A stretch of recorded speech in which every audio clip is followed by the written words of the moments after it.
The klaxons screamed across Luna Base Alpha as Commander Vasily Kozak burst through the command center doors, his weathered face grim with urgency.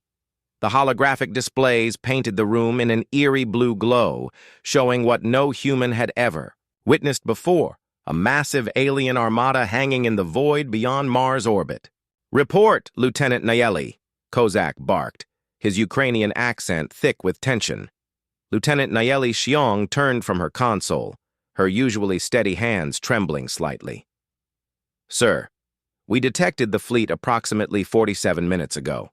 Initial scans suggest over 300 vessels, each approximately 10 times the size of our largest dreadnought." The silence that followed was deafening. 300 ships. Humanity's entire space navy consisted of barely 50 vessels, most of them glorified patrol craft compared to the behemoths now lurking at the edge of their solar system. "Have they made any attempts at communication?" Kozak asked, studying the tactical display with the eye of a veteran who had commanded fleets in the Martian independence wars. "None, sir. They've maintained position for the past 23 minutes, seemingly observing our planetary defense networks. Our xenolinguistics team is preparing standard first contact protocols, but what, Lieutenant?" Xiong's voice dropped to barely above a whisper. "Sir, our deep space monitoring stations picked up fragmentary transmissions from the fleet. The AI translation matrix managed to decode portions of their communications." Kozak felt ice form in his stomach. "And? They're calling us the pest species, sir. The transmissions mention something about cleansing protocols and orbital sterilization procedures." The weight of extinction settled over the command center like a suffocating blanket. Kozak had faced impossible odds before, but never had the stakes been the survival of his entire species. He glanced around the room at his officers, young faces filled with terror and determination in equal measure. "Get me a direct line to Earth Command," he ordered. "Priority Alpha Alpha protocols, and summon Dr. Kamal Ersoy from the Xenopsychology Department." As communications officers scrambled to establish the connection, Kozak stared at the alien fleet through the observation windows. The ships hung there like metallic vultures, their dark hulls absorbing starlight and radiating menace. Each vessel bristled with weapon arrays that could glass entire continents. Dr. Ersoy arrived within minutes, his wild gray hair disheveled from running. The elderly Turkish scientist had spent decades theorizing about first contact scenarios, but his academic preparations seemed woefully inadequate now. "Commander, I came as soon as I heard. My God, they're actually here. Doctor, I need options. These aren't friendly neighbors dropping by for coffee. Our intercepted communications suggest they view us as vermin to be exterminated." Ersoy's face paled, but his brilliant mind immediately began working through possibilities. "Commander, there's something you need to understand about species capable of interstellar travel. They've survived for millennia, conquered countless worlds. But survival also means they understand one fundamental truth. Sometimes, the greatest threat isn't military might." "What do you mean?" "Fear, Commander. Even apex predators can be startled by the unexpected. If we can make them question their assumptions about us, create doubt about their easy victory."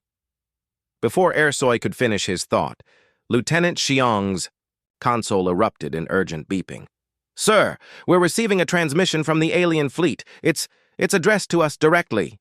The command center fell silent as an otherworldly voice filled the room, speaking in perfect, chilling English.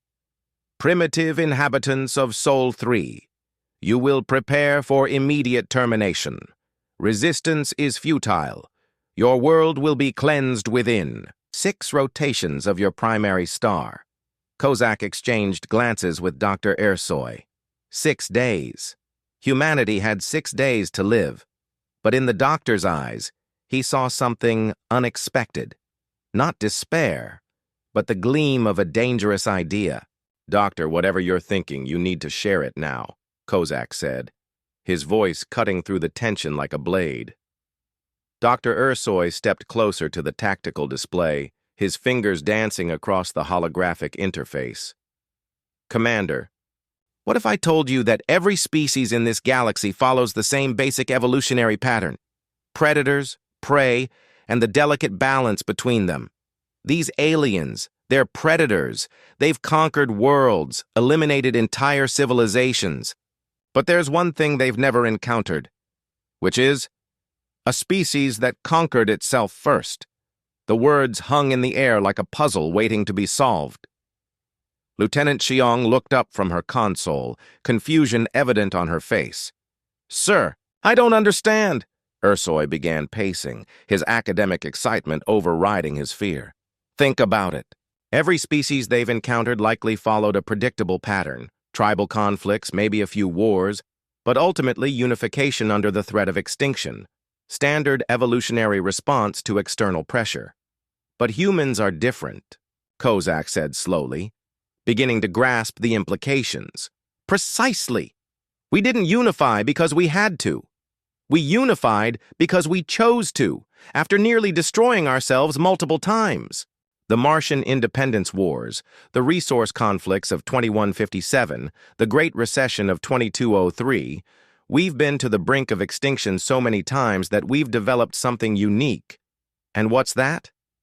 We've learned to thrive in spite of ourselves. To these aliens, we must appear as the ultimate paradox, a species that achieved interplanetary civilization not through cooperation, but through controlled chaos." Kozak felt the first stirrings of hope. "You're suggesting we use our own dysfunction as a weapon?" "I'm suggesting we show them something they've never seen before, a species that fights itself as fiercely as it fights external threats. A species that can survive anything because it's already survived everything." Lieutenant Xiong's console chimed urgently. "Sir, we're receiving multiple transmissions from the fleet. They're scanning our historical databases." Ursoy's eyes lit up with predatory satisfaction. "Perfect. They're trying to understand us, to categorize us like every other species they've encountered. But what they're finding won't make sense to them." "What do you mean?" "Commander, think about what they're seeing.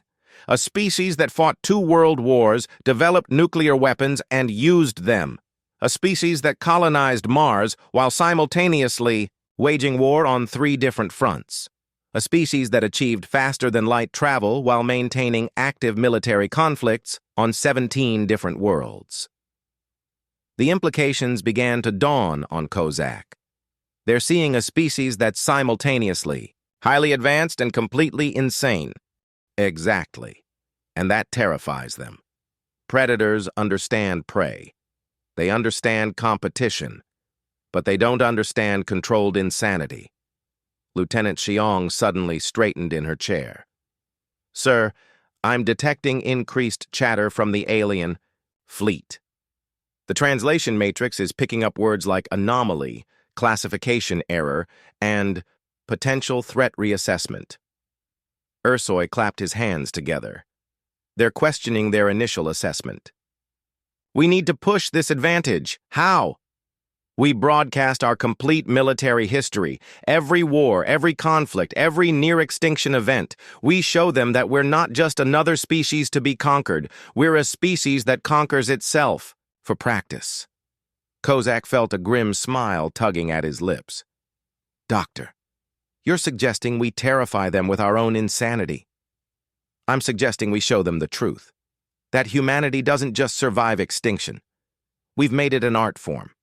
The command center erupted in activity as officers began compiling humanity's complete military history. Wars that had raged for decades, conflicts that had consumed entire star systems, and somehow, through it all, humanity had not only survived, but thrived. Lieutenant Xiong looked up from her console, her expression a mixture of awe and horror. "Sir, the compilation is complete. 2,000 years of continuous warfare, 14 near-extinction events, and 47 successful recoveries from civilizational collapse. And we're still here," Kozak said softly. "Still fighting. Still growing. Still reaching for the stars." "Sir," Xiong continued, "the alien fleet they're backing away from Mars orbit, moving to a safe distance." Ursoy nodded grimly. They're scared. They're finally beginning to understand what they're dealing with. What's that? A species that doesn't just survive disaster, we invite it.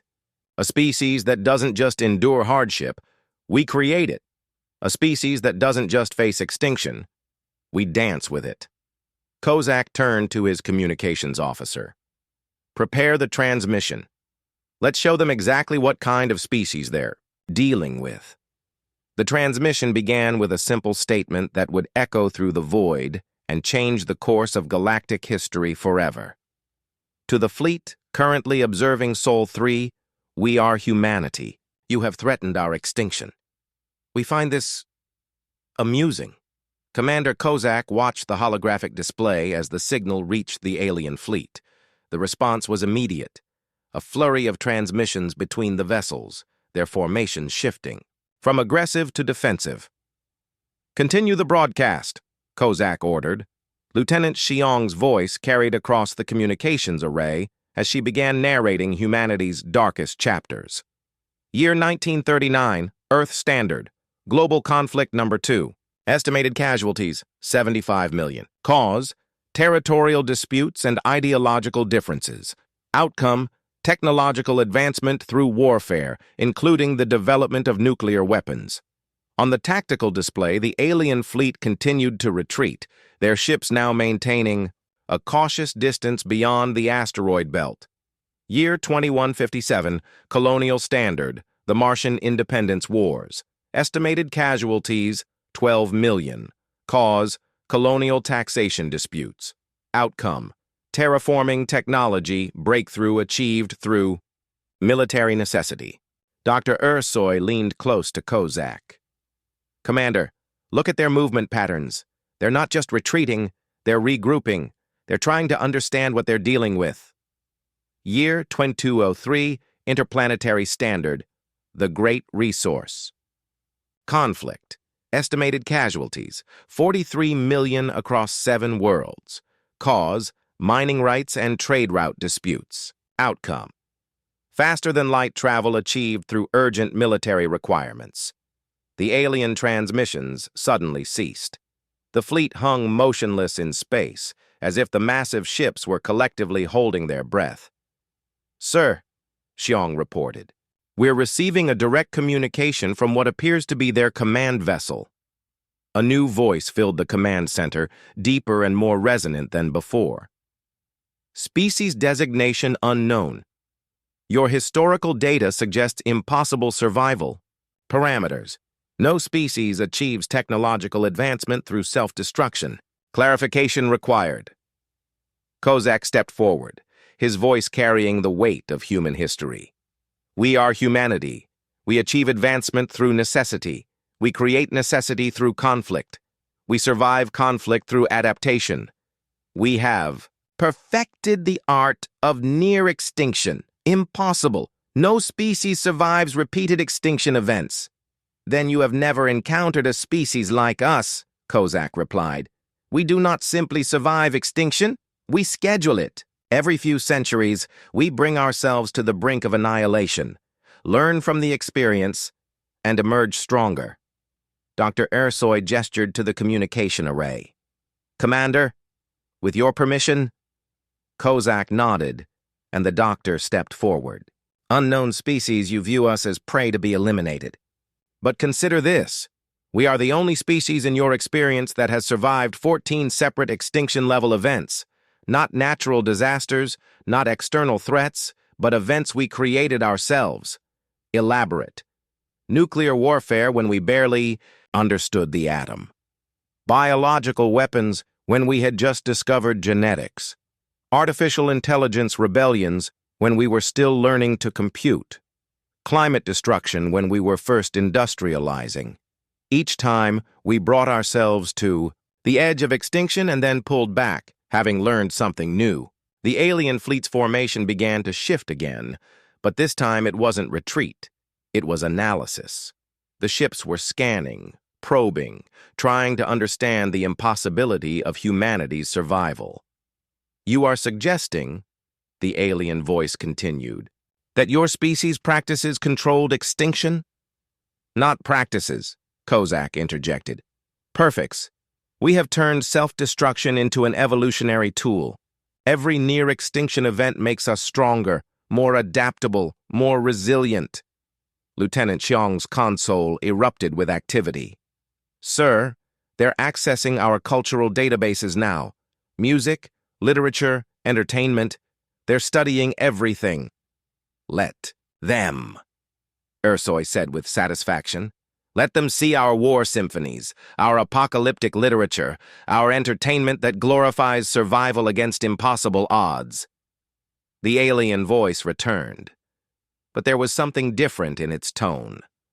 Uncertainty, perhaps even fear. Your entertainment media suggests you derive pleasure from scenarios of species extinction. We derive hope from it, Kozak replied. Every story of survival, every tale of overcoming impossible odds, every narrative of humanity's refusal to surrender. These are not fantasies. They are training manuals. Training for what? For exactly this moment. The moment when extinction comes not from ourselves, but from others. The moment when we must prove that a species that has danced with death for millennia will not bow to threats from strangers. The silence that followed was profound. The alien fleet hung motionless in space, their weapon systems powered down, their aggressive formations abandoned. Commander, Xiong whispered, I'm detecting massive power fluctuations across their fleet. They're powering down their weapons. Kozak allowed himself a slight smile. It seems they're beginning to understand the fundamental truth about humanity, which is that the only thing more dangerous than a species fighting for survival is a species that has made fighting for survival its defining characteristic. The alien response came 3 hours later, carried by a transmission so powerful it temporarily overloaded Luna Base's communications array. When the static cleared, the voice that emerged was different, older, more authoritative, tinged with something that sounded almost like respect. I am Fleet Admiral Kethy Lan of the Hegemony's 3rd Extinction Fleet.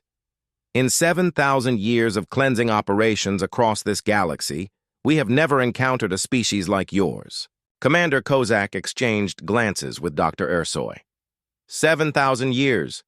The number hung in the air like a death sentence, or perhaps a challenge. We are honored by your attention, Admiral, Kozak replied, his voice steady despite the enormity of what they faced. Though I suspect your visit was intended to be brief. Indeed. Standard protocol requires the elimination of all sentient species that might pose a threat to hegemony expansion. Your species was classified as Level 3 primitive, suitable for immediate cleansing. And now, the pause that followed stretched across the void, filled with implications that neither species fully understood yet. Now, we are uncertain. Your survival patterns do not conform to any known evolutionary model. We require clarification. Lieutenant, Xiong looked up from her console. Sir, long-range sensors are detecting movement from their fleet. They're not retreating. They're repositioning into what appears to be an observation formation. Dr. Ersoy leaned forward, his academic mind racing. Through possibilities. Admiral Kethilan, your uncertainty is understandable. Most species follow predictable patterns. Growth, expansion, resource competition, and eventually self-destruction or external elimination. Correct.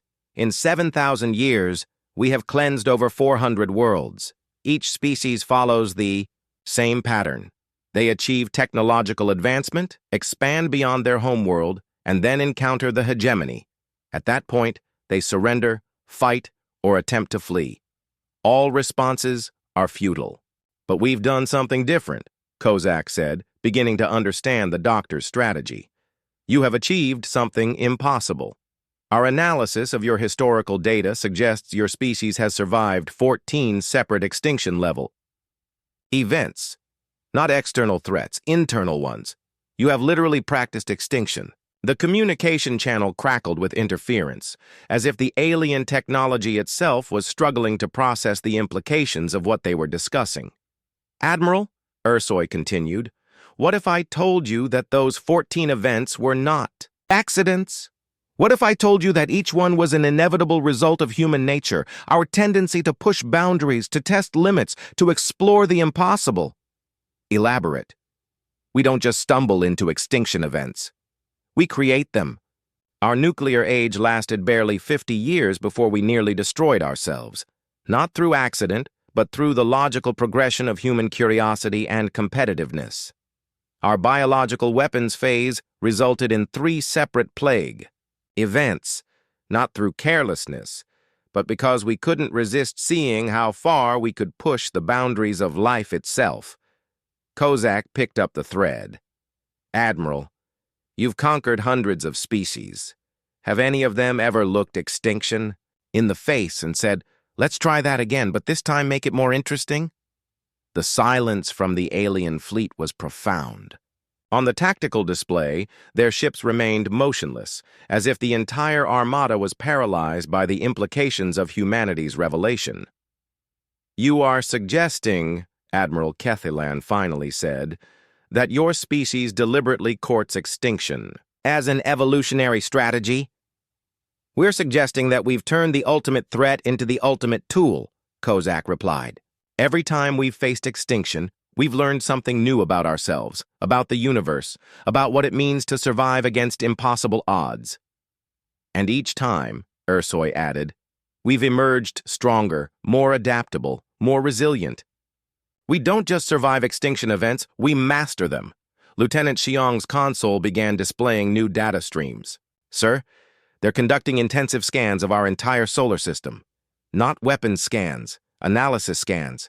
They're studying our infrastructure, our technology, our civilization patterns. Let them look, Kozak said. Let them see what a species looks like when it's been forged in the fires of self-inflicted apocalypse for 2 millennia. The alien admiral's voice returned, but now it carried undertones of something humanity had never expected to hear from a superior species. Uncertainty bordering on fear. Your species presents a classification paradox. You are simultaneously highly advanced and suicidally reckless. You have achieved interstellar civilization while maintaining active military conflicts across multiple worlds. You have developed weapons capable of destroying planets while simultaneously terraforming them. We contain multitudes, Kozak replied. Simply, this presents complications. For your cleansing operation? For the hegemony itself? In 7,000 years, we have never encountered a species that weaponizes its own extinction. The strategic implications are concerning. Dr. Ursoy smiled grimly. Admiral, you're beginning to understand the real question, aren't you? Which is, if humanity can survive anything we do to ourselves, what makes you think you can do better? The response from Fleet Admiral Kethilan came 18 hours later, during which the alien fleet had maintained complete communication silence while conducting what could only be described as the most thorough xenological study in galactic history. When the transmission finally arrived, it carried with it the weight of a decision that would reshape the galaxy. Commander Kozak, Dr. Ursoy, we have completed our analysis of your species and your civilization. In Luna Base's command center, every officer held their breath. Humanity's fate hung in the balance of whatever conclusion the aliens had reached. Our findings are unprecedented. Lieutenant Xiong's fingers flew across her console as she monitored the alien fleet's status.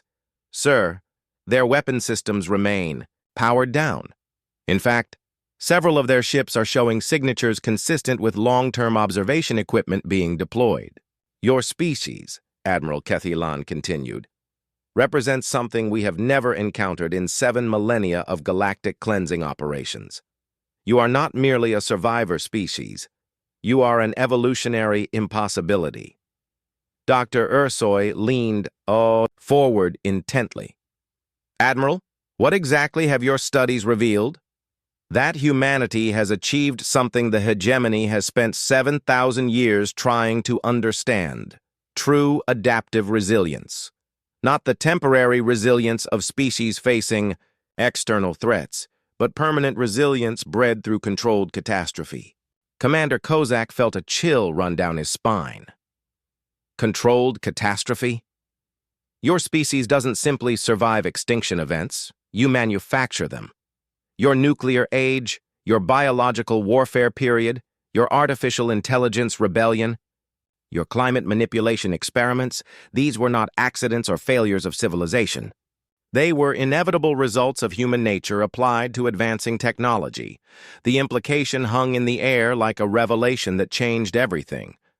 Humanity hadn't simply survived their near-extinction events, they had created them as an unconscious evolutionary strategy. Furthermore, the alien admiral continued, our psychological analysis suggests that your species derives satisfaction from overcoming impossible odds. You actively seek challenges that threaten your existence, not from suicidal tendencies, but from an instinctive understanding that such challenges make you stronger.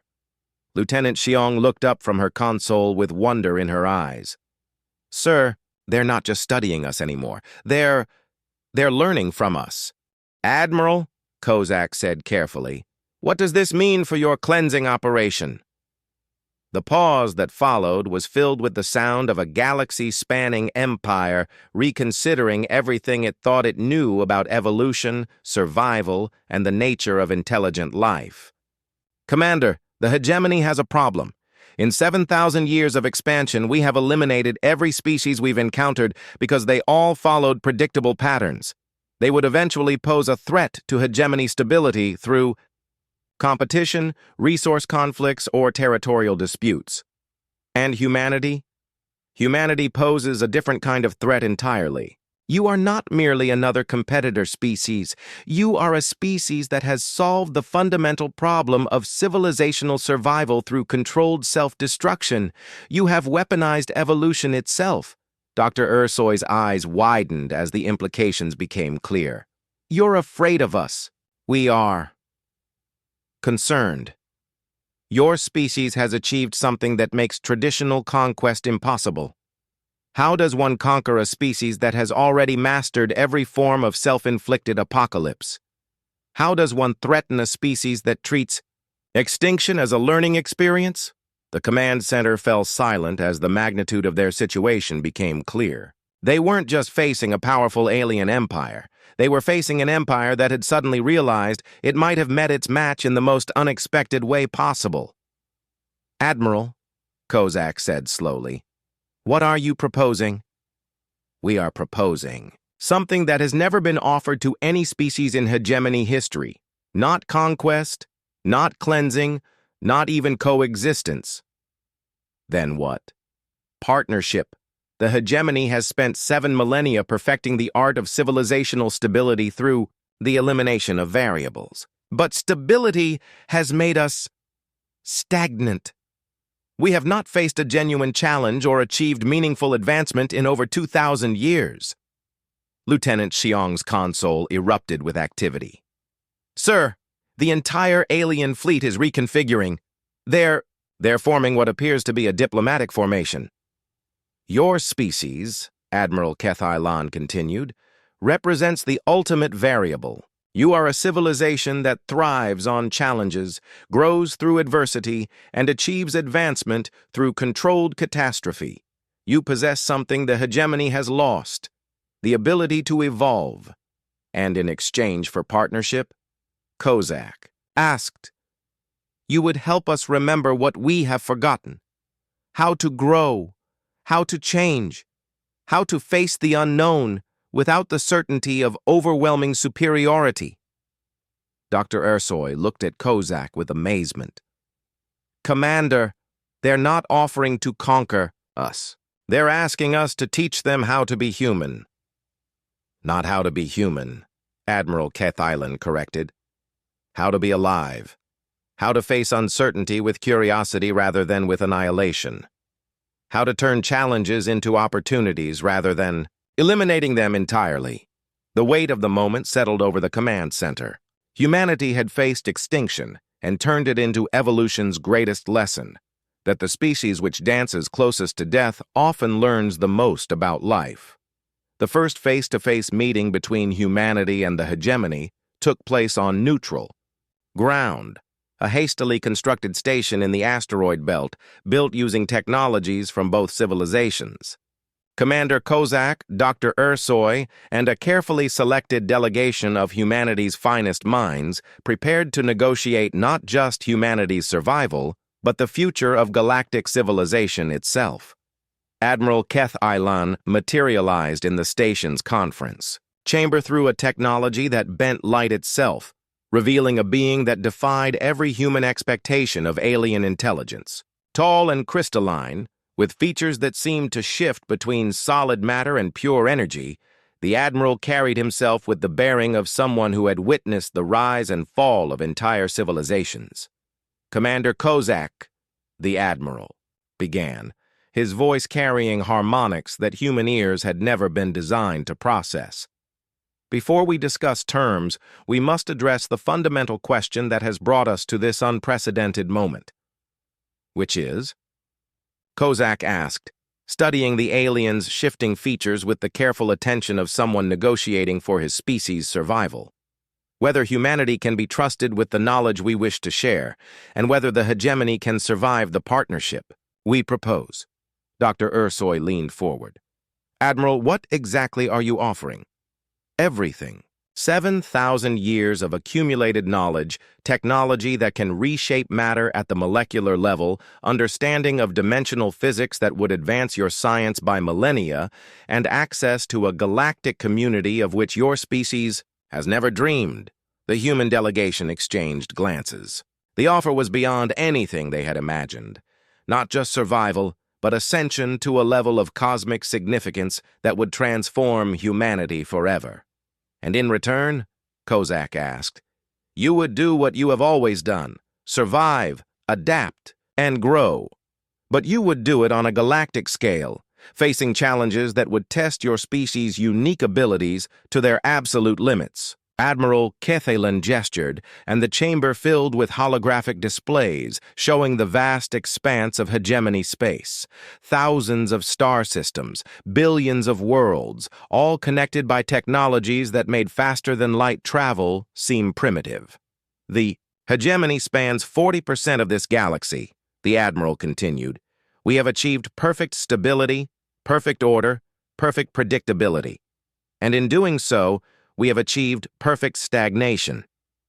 The displays shifted, showing worlds where alien civilizations had once thrived, now reduced to museum pieces preserved in crystalline stasis.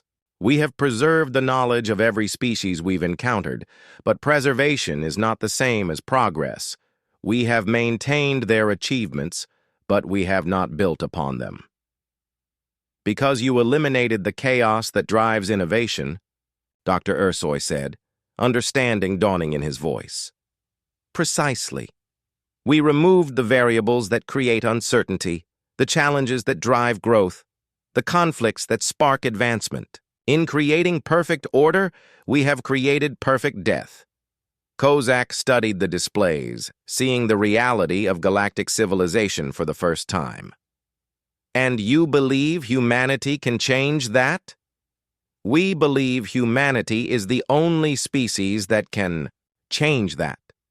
You have proven that controlled chaos is not just survivable, it is essential for continued evolution."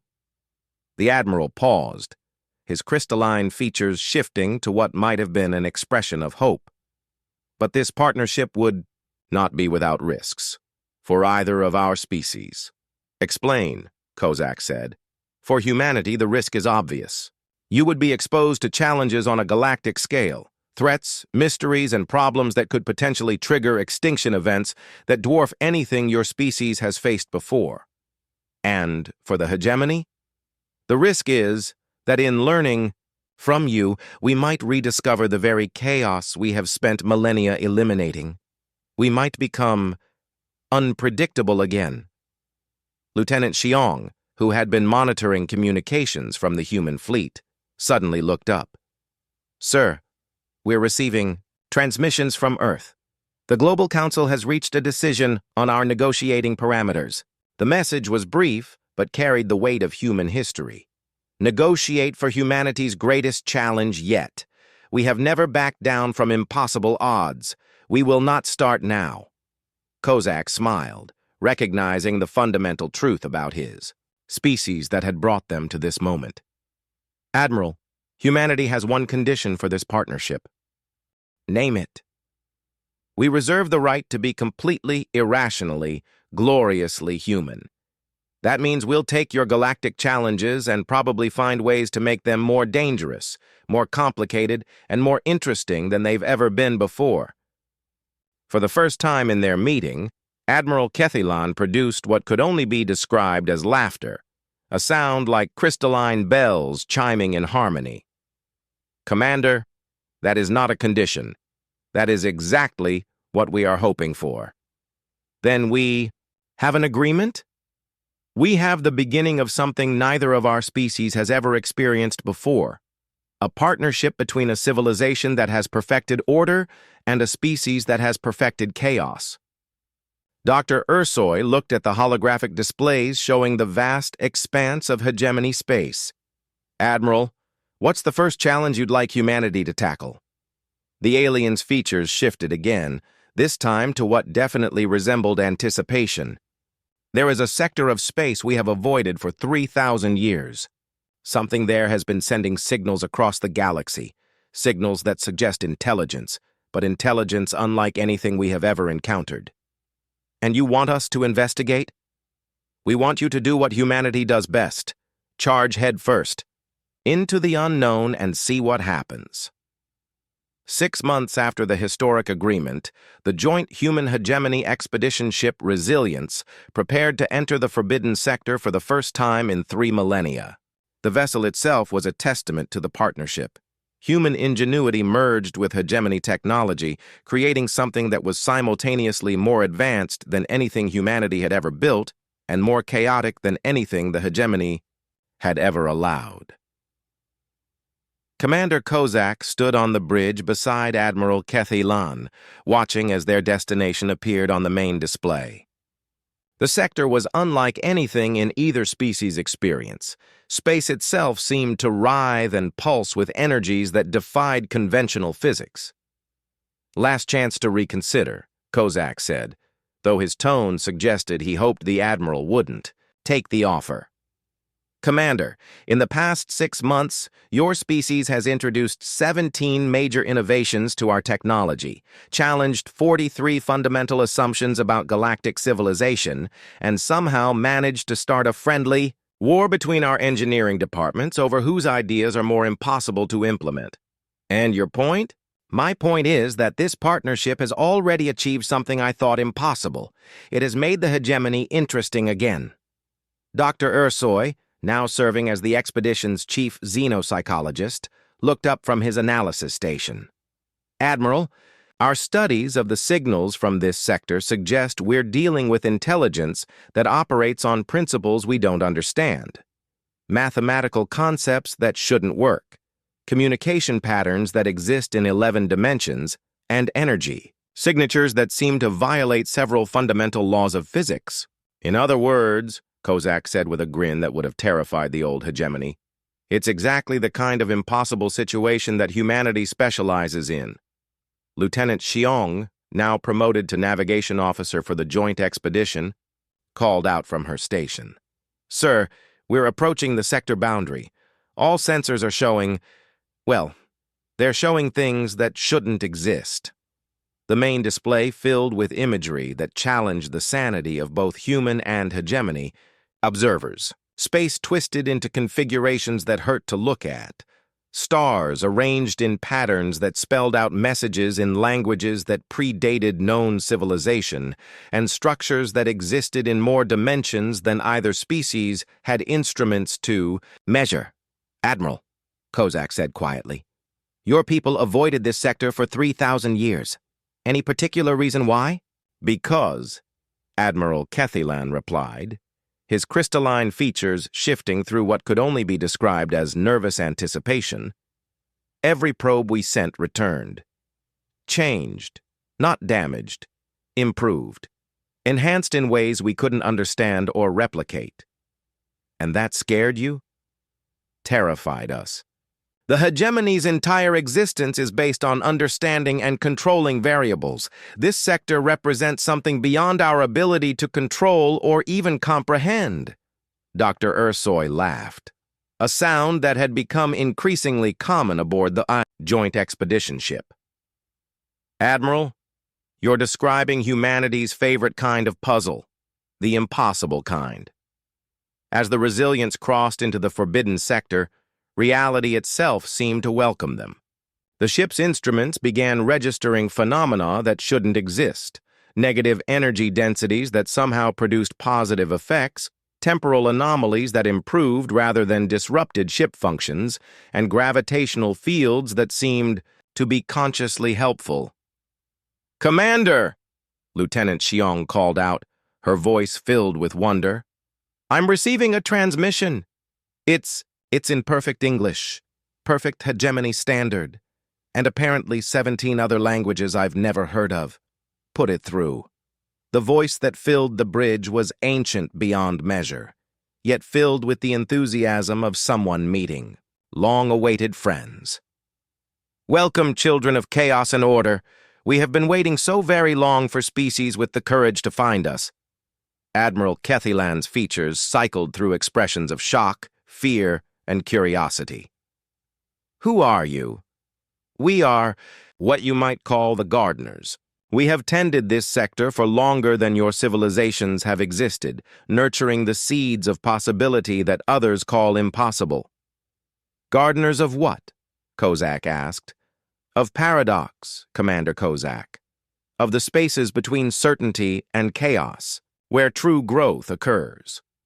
The hegemony sought perfect order and achieved perfect stagnation. Humanity embraced perfect chaos and achieved perfect adaptation. But neither approach alone can reach the next level of existence. The display showed images of civilizations beyond imagination, species that had learned to exist in multiple dimensions simultaneously, technologies that operated on principles of controlled impossibility, and achievements that made both human and hegemony accomplishments seem like children's toys. "We have been waiting for a partnership like yours," the ancient voice continued. "A species that masters chaos working with a species that masters order, learning from each other, growing together into something neither could become alone." Dr. Ursoy stepped forward. "You're offering us membership in something beyond either of our civilizations.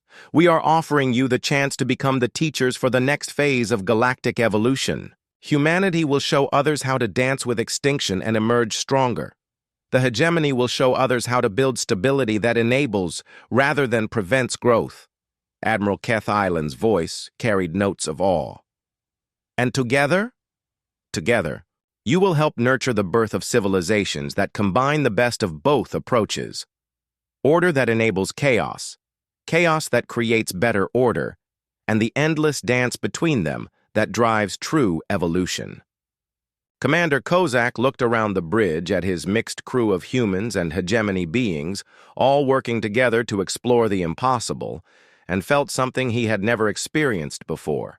Not just hope for humanity's survival, but excitement for humanity's unlimited future. "When do we start?" he asked. The ancient voice carried what sounded like cosmic laughter. "You already have. The moment you chose partnership over conquest, cooperation over elimination, growth over stagnation, you became the first graduates of a school that has been waiting millennia for its first students." As the Resilience sailed deeper into the impossible sector, humanity and the hegemony began their greatest adventure yet, not just exploring the unknown, but becoming the bridge between what is and what could be, teaching the galaxy that sometimes the greatest strength comes not from avoiding extinction, but from learning to dance with it until it becomes evolution. Behind them, their combined fleets followed, not as conquerors or cleaners, but as partners in the greatest experiment the galaxy had ever seen. And for the first time in either species' history, the future was not just survivable, it was magnificent. Alien fleet spotted near Sol, then it disappeared without a trace after hearing this.